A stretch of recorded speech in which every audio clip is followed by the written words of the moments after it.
listening to a Listen Frederick podcast.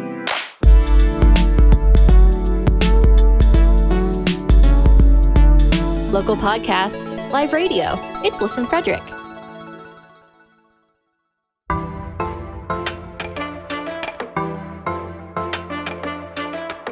And now, your hosts of Steeples and Peoples podcast to tell you about all things Frederick County, Maryland.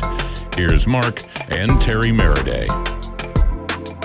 Guys, family's everything, and this week's episode of the Steeples and Peoples podcast will get in depth on how a local family-run business has thrived and grown for years. Tony Brusco, CEO of South Mountain Creamery, took some time out of his jam-packed schedule to talk with us about all things South Mountain Creamery. We discussed their humble beginnings and the growth they have had even though the pandemic struck. We talk about their process of milking cows and how it has evolved over the years. He shares with us what they offer aside from dairy products, along with where you can get all their products at. Tony talks about some of the fun activities they have at the farm and gets into talking about their downtown location and how it has been a pleasant surprise. Make it a day and go and enjoy South Mountain Creamery and all the fun that's happening on the farm.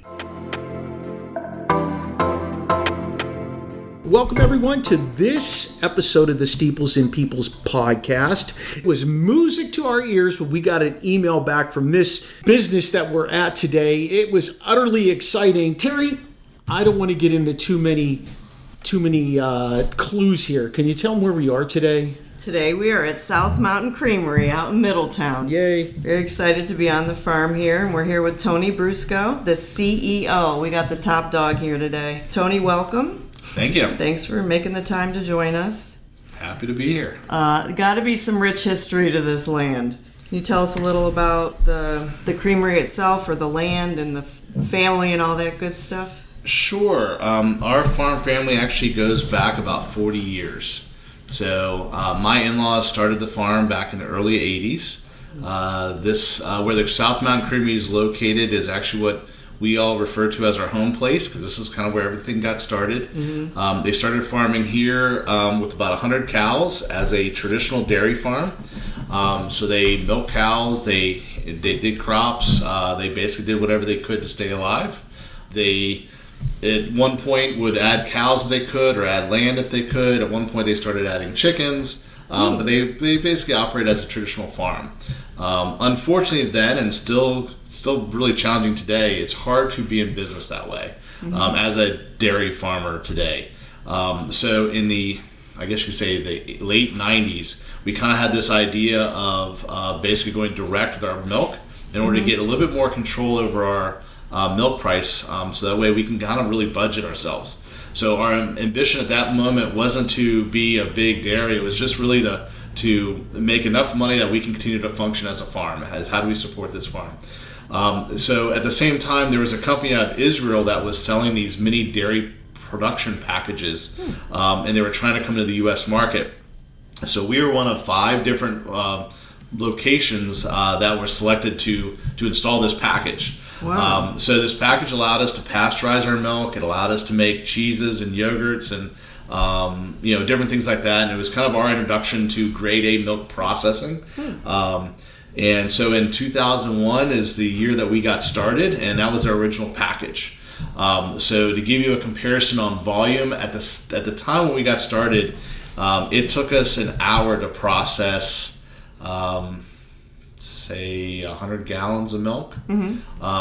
Today we could do that in probably about 10 minutes. Wow. So our speed has definitely increased as we've upgraded our equipment. So that's where we got started, and we were one of, like I said, 5 locations. Out of those original 5, only 2 of us are still around. So that's been about 23 years now. So 5 locations in Frederick County, or 5 locations in the United States? In the United States, but actually on the East Coast. Okay. Some went out quick, others stayed around a long time, but it's down just to 2 of us. So when we got started doing everything. So like I said, we were making milk, butter, cheeses, yogurts, ice cream. Yeah, that's... We were still very new to a lot of these products. We had a very basic recipe that we got started with. And then, over time, through customer feedback, going to farmers markets, hearing what people liked when we were making it, we started to improve and update our recipes till we found the one that kind of resonated with most people. And then we kind of stuck that and went to the next recipe. By the way, with a name like Tony Brusco, you should be sitting at the top of the food chain. That's right. There's a lot of vowels in that name. Yeah, I don't know what I can say about that. So that's kind of how we got into it. The first 2 years, the South Mountain Creamery got started really in the beginning stages of the internet. I always like to point that out. That's interesting. So, how we did home delivery is different than what it is today. Sure. We were using ABC maps on our delivery trucks. Wow. We were, a lot of our orders came in through people had to call us, and we had to write down their orders. And our first delivery route sheet, which is what the paperwork that our driver used, was actually the driver was my father-in-law, and the route sheet was created because I couldn't read his handwriting. Oh. So there was a lot of things that we kind of created along the ways, because while home delivery's been done here before, it hasn't been in this area for over 30 years. So there was nobody that we could really call on to give us pointers on how to do it. Oh, wow. So that's kind of how we got started. You still producing milk and yogurt and anything? We still do produce milk. We produce butter. We produce ice cream. Oh yeah, butter too. The yogurt has about 2 years ago we stopped running that. We just couldn't consistently get the quality that we wanted, and so we actually partnered with another local dairy who focuses only on yogurt and can consistently hit that quality that we need. So they started with 100 cows. How many do you have now on average? Well, right now we are milking about 500, just under 500 a day. Yeah, that's in our milking herd. Actually, our whole herd is probably close to 1,700 head between our beef animals, our dairy. We have different ages of different dairy cows, but in our milking herd, the cows are actually milking is like I said, around 450 to 500. Tony, they're all here? No, so where the home farm is like I said, that's where South Mountain Creamery is based of. We're still farming here, but we actually farm about 3,200 acres in Frederick County. And that spans over 5 or 6 different farms. Wow. It's all in Frederick County, but it's all within about 20 minutes from here. Wow. Is the milking process automated, or how are you doing that? So actually, just now within the last 30 days, we actually just moved into a state-of-the-art robotic milking facility. We've seen one of those, believe it or not, in Rocky Point Creamery. Well, so Rocky Point uses 2 robots. We have 8. Wow. But in addition to the robots that are milking the cows, we also have robots that are cleaning up after them. We have robots that are putting feed down for them. Wow. The barn is all has regulations on, not regulations is probably the wrong word, has controls to regulate the temperatures. Yeah. It's a unique barn in the fact that cows are actually still able to go out in the pastures. Which is unique in the States. Most of these robotic facilities, they want to keep the cows confined because it's just how the system works. Versus ours, we wanted cows to be out in the pasture. That's a big part of who we are about. And so it's very common. We go to the Netherlands and some other countries, but it's unique for the States. So, wow. So we're milking most of our cows there. We are going to be bringing our cows back to our home place actually as of next week. So we'll be milking some cows here also. The cows here being milked are we need more milk. And so the cows here will just go into, that milk will just be blended in with everything else. Do you have any eggs with the chickens? We do have eggs. Yes, we still do chickens on the farm side. So we're producing we have about 16,000 laying chickens that we run here. Yeah. So a lot of those eggs go through our home delivery service. Some of them we sell to stores and markets, farmers markets and such. So it kind of goes out wherever we need. So when there was an egg crisis, we were in a good spot because we still had production. So we were able to provide people eggs. When we went through COVID and everyone was scrambling because the food supply chain was so stressed, one of the advantages of South Mountain Creamery is that we're fully vertically integrated. So we control things from the dirt all the way to the door. Wow. So we had the eggs, we had the milk, and in a lot of ways we had all the other products because we have good supply chains for all that stuff. I know that there was problems during the pandemic of like the schools were closed and different things, and there was like milk dropping or milk spilling, I think they call it. Yeah. But you have butter and other products. So did you have a surplus at any time? So during the pandemic, we actually got overwhelmed. We had a home delivery service delivering essential goods. Oh, so that's true. we were in a spot to really help the community out. Yeah. We approached it with that mindset because, I mean, we had so much overtime being paid out. I'm not sure there was a whole lot of profits being had, but we wanted to be able to serve the community as best we could with what we had. So we ended up having to go put new customers on a waiting list. We had to trim down our product lines to just those essential goods so that we could execute it properly. In a short period of time, we added trucks, added drivers. I mean, we basically doubled in size in like 6 weeks, which is for those business people, that's not a healthy way to grow. It's very stressful, very difficult. But after those 6 weeks, of the following probably 12 months, we kind of figured out how to make some of those processes, brought product lines back online.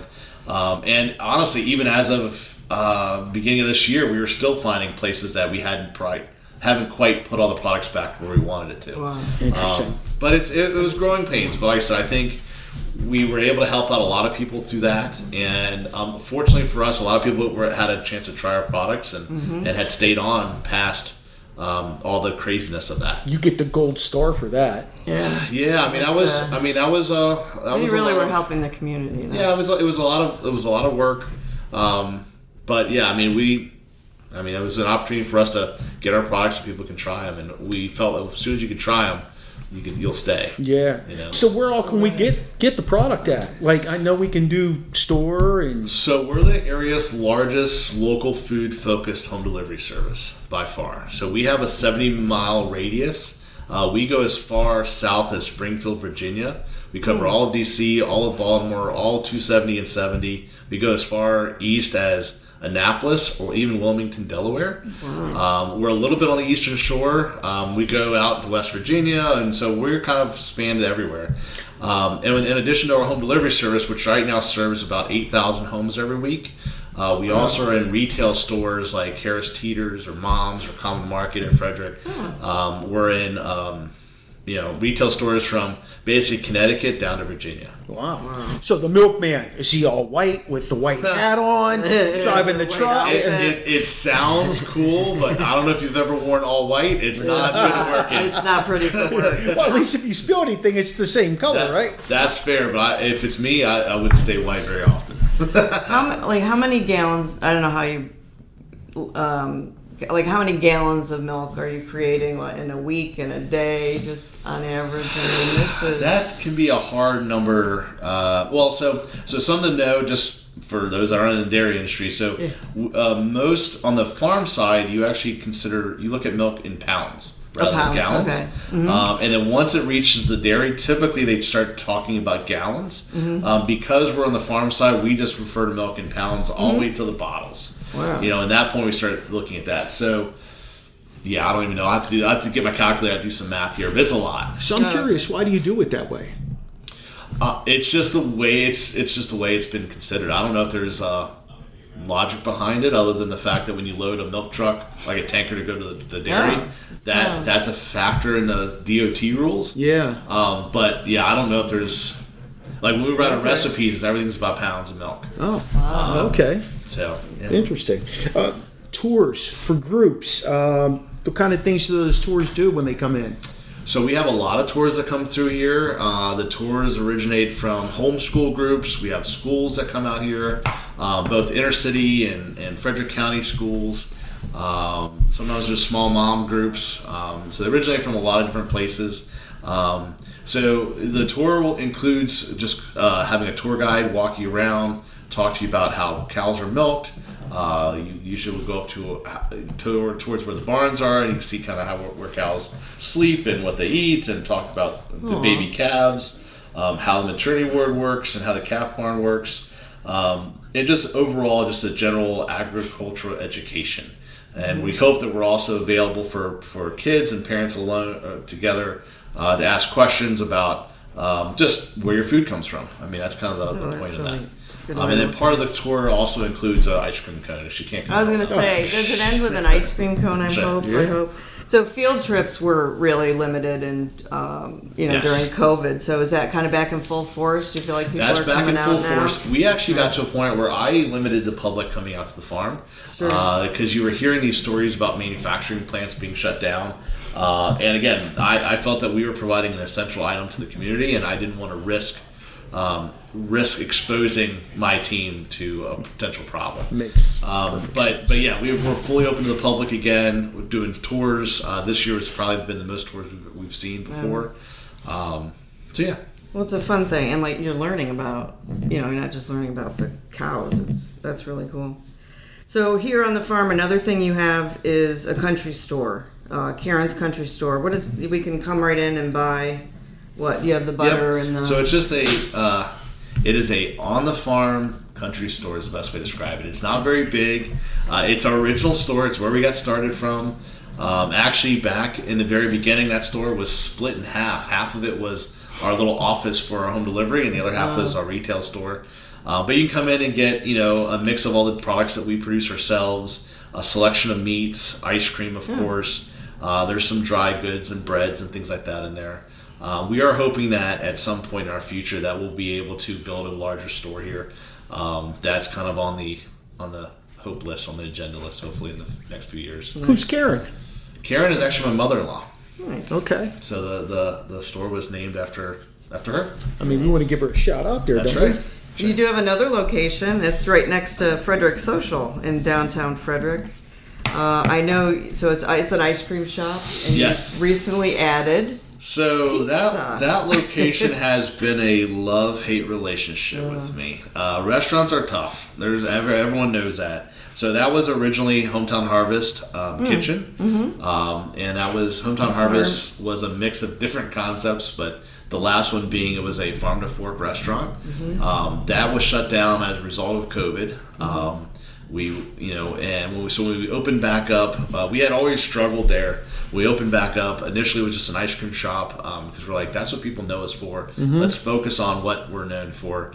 And then last summer, actually, we added the pizzas as a complement, which I thought, we were family focused. That kind of made sense, and so we added that. The pizzas are recipes that we have developed over the last probably year and a half. Everything from the crust to the sauce. Local ingredients incorporated into the pizzas themselves, so it kind of a full circle for us. We have not had it yet. No. And we're gonna put that on our to-do list. Yeah, Well, we've gone there for the ice cream. But in addition to the pizzas, we have apps, and we have some other side different hot items. We'll do trivia there on Fridays. We'll have live music there some of the weekends. So it's kind of a groovy place. So Hometown Harvest was you? That was us. Oh wow. Okay.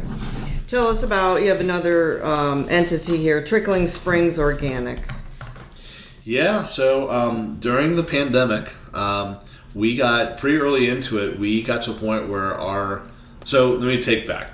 Trickling Springs was a brand that was out in the marketplace for almost 20 some years. They are one of those original facilities I was talking about that received that Israeli equipment. They're located up in Chambersburg, Pennsylvania. They had shut down, actually forced to shut down due to some SEC violations. FBI was involved. It was kind of not so pretty up there. So they got shut down. When during the pandemic, we got to a point where our plant was running out of capacity. So I had to eat, and I couldn't upgrade the equipment fast enough for what we needed. Meanwhile, the Trickling Springs plant, which is up in Chambersburg, was in bankruptcy and actually had an auction. So we ended up working out where we were able to buy that plant and turn it back on within a short period of time because their equipment was very similar to the equipment we use. Nice. So we were familiar with everything. We actually hired all their former employees back to run it, so they knew how to run the equipment. Oh, nice. So we were able to get back online pretty quick. That plant runs both the Trickling Springs Organic line as well as some of the South Mountain Creamery milks also run up there. So we kind of run both lines. Tony, how many people you have working for you?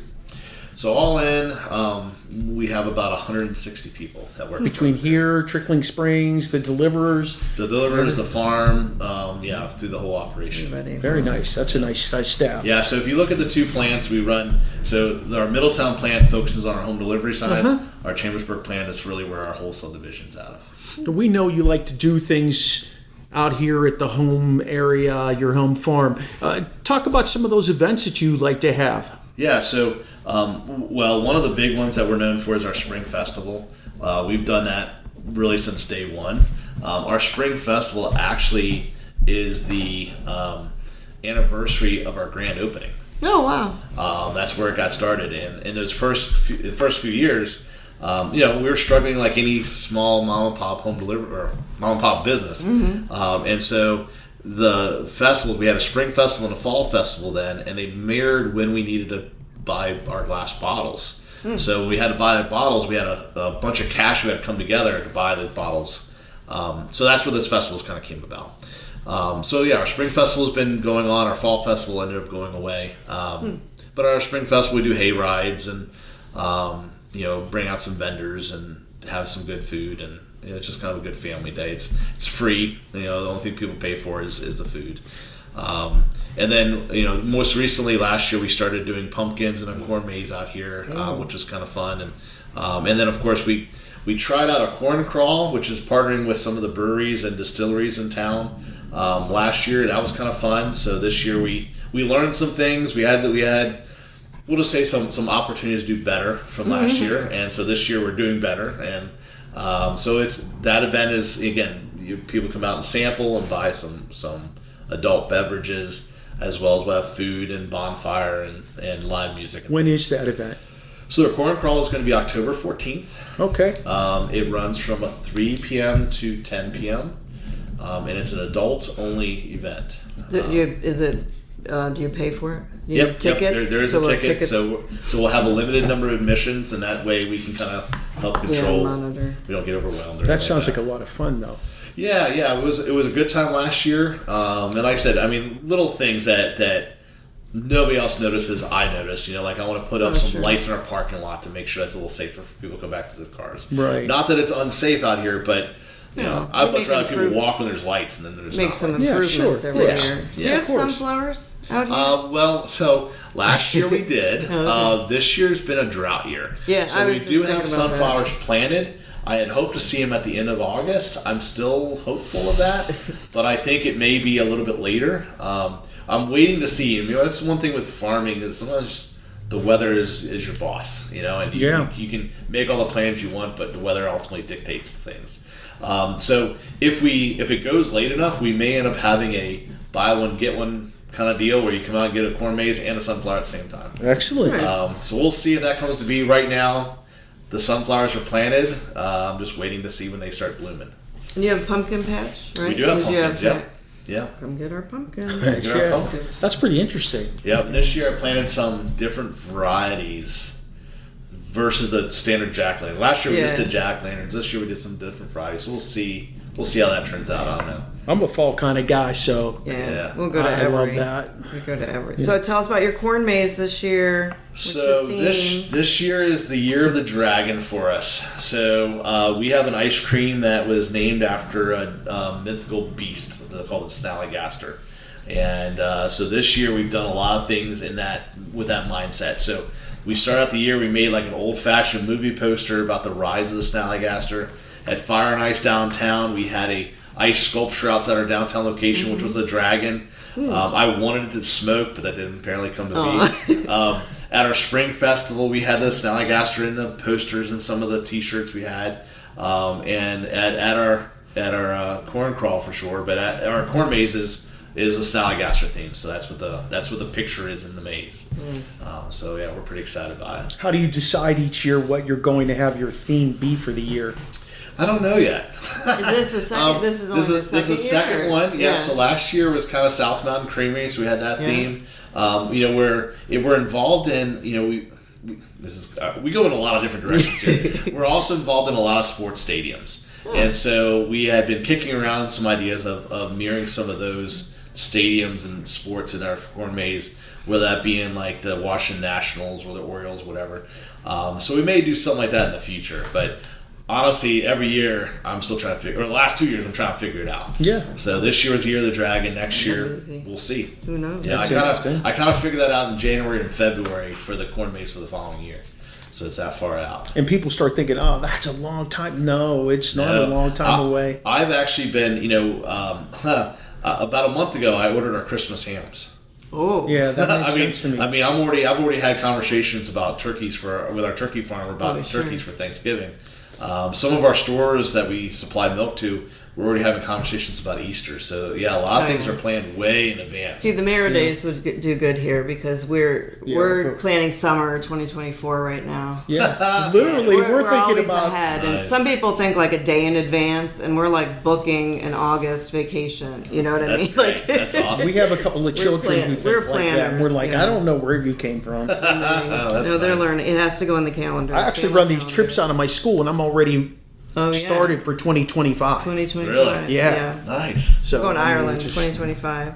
Nice. Hopefully. Greece 2024. Yeah, really. So I'm sorry, I keep going back to the pandemic. I just thought of something. Yeah. There was a shortage of milk jugs or the plastic or the. Did you have any issues? We did run into some supply chain Yes. challenges. It wasn't milk bottle related. Some of the supply chain issues came about as you have large companies that are too stiff. We were able to be very nimble. I mean, Good. I could anticipate problems when they started talking about supply chains.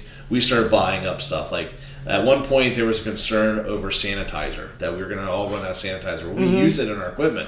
So we started buying. We started having stockpiling a month, 2 months worth of supply here, so we didn't have that problem. Good. I think the only item that we couldn't figure out a way around it. Some of our ice cream pails, we ran short on those, and we ended up having to go to a different style for a little while, which personally we didn't like, but it was something that we just dealt with as a way of pivoting. But yeah, when we started hearing supplies, I know for a while meat was something that people were running short on, so I made sure that our freezer stayed fully stocked. So if we ever had a problem, again, our customers wouldn't necessarily know it; we would be just dealing with it on our end. So yeah, that's kind of. I felt like that was part of what we did for our customers. That we're gonna here to have the battles, so that way you don't have to worry about these things. When you do home delivery, it's glass bottle, right? Yep, yeah, it's a traditional milkman. So when they use that, is there a return on it? Like, do they get like a nickel back? Yep. Maybe not so, nickel, but there is. So when you first buy the bottle of milk, you do pay a glass bottle deposit. That's then refunded back to you when you return it. So it doesn't matter. You could have bought that bottle at the common market and return it back in your home delivery porch box. The deposit's the same. So we make it very consistent across the board that way. you still have porch boxes? Oh yeah, That is so cool. So yeah, we have porch boxes. We can deliver into coolers, and our delivery service is not just milk. So it's basically the entire farmers market. So it's produce, it's milk, it's ice cream, it's meats, it's breads, eggs. Anything you can find at the farmers market is available at our home delivery service. I remember having those boxes when I was a kid. Right I've seen them right around outside the town door. now. And Yeah, I've seen your trucks. it was originally started as basically a central thing. We wanted to make sure people had an option for a cooler. Yeah. There's a company out of New York that makes them, so it's all U.S. made stuff. But yeah, I mean it's become a thing. You go down to Chevy Chase, you go to DC, and you see them on people's porches, and it's kind of a neat advertising thing for us too, because it's where our logos are at. Yeah, everything goes full circle, right? That's it. I mean that's what when they bring back bell bottoms, so you don't look at me. I will not wear it. My mother dressed me one time In in like bell-bottoms? yeah, in like third grade, I had one of them giant collar shirts and bell bottoms for my. You should bring that back. No way, man. My class picture, I hate that picture. How about clogs? No, I never had clogs, but my They goofy were a brother girl did. thing. Oh, yeah, he would. That doesn't surprise me. Brag to me a little about some of the news stories you've recently been in for South Mountain Creamery. Yeah, so, just some of the general stories we've been about. I mean, like I said, I briefly touched on it. We've gotten into some of the sports stadiums. That's been kind of new and exciting. So that started with FedEx Field. We've been in there for this will be our third season coming up. But we're also in the Washington Nationals. We're at Camden Yards in a few times this year. some of the minor leagues like Ironbirds and. What do you have? Ice cream? At all those sites is ice cream. The Nats, we have both our ice cream as well as our soft serve so we make our own soft serve mix. Ironbirds and the Fredericksburg Nats, I think they have a little bit more of our lines there. Nice. But yeah, ice cream is a primary product there. Anything with the local teams? Local teams meaning like Keys Stadium. We had some conversations with them that just didn't play out this year. But every year we're open to having more conversations. You revisit it. Good. So it's been an interesting journey. I tell folks I'm not sure 100% that we make a lot of these stadiums because the stadiums take a chunk of money to be there. But it's a neat exposure to us. It's fun to go there and see kind of behind the scenes of some of these things, and you kind of get to know people that you wouldn't have otherwise know. Sure. But beyond the stadiums, I mean, we've been, we did a cherry blossom bottle this past spring. That was kind of fun and new, and it was a bottle that I just had designed specifically around the cherry blossom, a very DMV type of idea. So that was something new. We also did cherry blossom ice cream, kind of similar related. That right now that cherry blossom ice cream is only sold at this time of year at the Nat Stadium, but it'll be available throughout during the season during the spring. That's really cool. That is good. Yeah, I mean, we're always looking for different, unique ideas and partnerships and ways that we can work together and grow. How about beer flavored ice cream? When you have your brewery. We have talked about it before. To be honest, corn maze crawl. I could see bourbon flavored ice cream. Well, so I'll tell you where the beer flavor came out, especially. Ed Sheeran came and played at the FedEx this past spring. We had our ice cream booth there open. I was like, man, it would be great to do like a Guinness flavor, and kind of name it after one of his songs. But we just never. I couldn't pull it together fast enough. Sometimes flavors take a while to make. All the flavors that we make are all recipes that I've actually personally had a very heavy hand in. And sometimes you go through a lot of versions of it to find one that you kind of really like. Well, you ever need some taste testers. That's right. That's something we did last year that was fun, actually. Downtown, last winter, we did I'm going to call it an ice cream lab. Where we had people they had to get a ticket because we only had a limited number of spaces. But they come in and we actually taught people how to taste test ice cream. Oh. There is a specific way that you should be tasting it in order to try to have an opinion about it.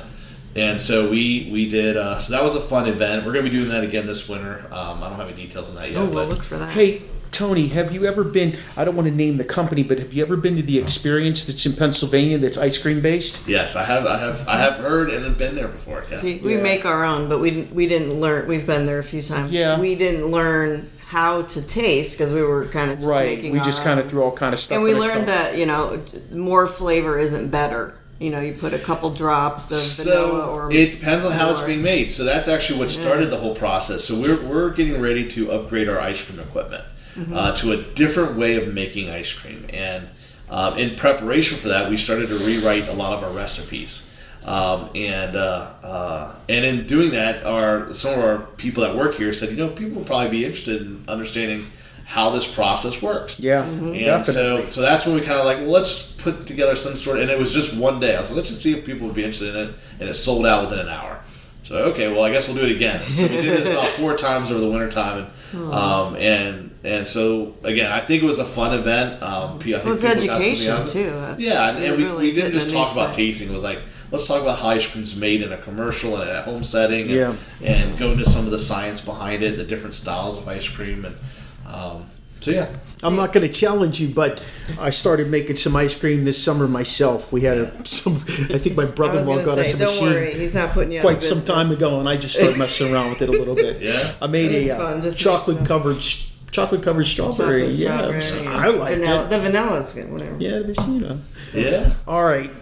It's your stage now. Share the website, social media handles, all that stuff. Sure. So South Mountain Creamery is what you want to know. So we're at southmountaincreamery.com. You can also, I believe you can also reference smcdairy.com. Also takes you to the same place. That's the same for all the social channels. We are on Facebook, Instagram. Got a TikTok? TikTok's coming. We do technically have a TikTok, but we're not really posting on it that much. That's about to change. Yeah. We actually are on LinkedIn. So yeah, you can find us a little bit of everywhere. When I drop the show, I'll tag you on LinkedIn. LinkedIn is something new for us, but we're going to be developing that in a bigger way. I think for our whole. I'm learning a lot about LinkedIn now too. It's more from a business standpoint. Kind of deal. Yeah. So for us on our wholesale side, I think it could be pretty important. On the website, you have a nice local, like a map of where we can find all your products too, just in different stores and things. So really it's all that. over. I mean, again, a lot of ice cream shops. Sometimes we provide the ice cream base and they make the ice cream with it. Mm-hmm. Other ice cream shops, we do the whole ice cream.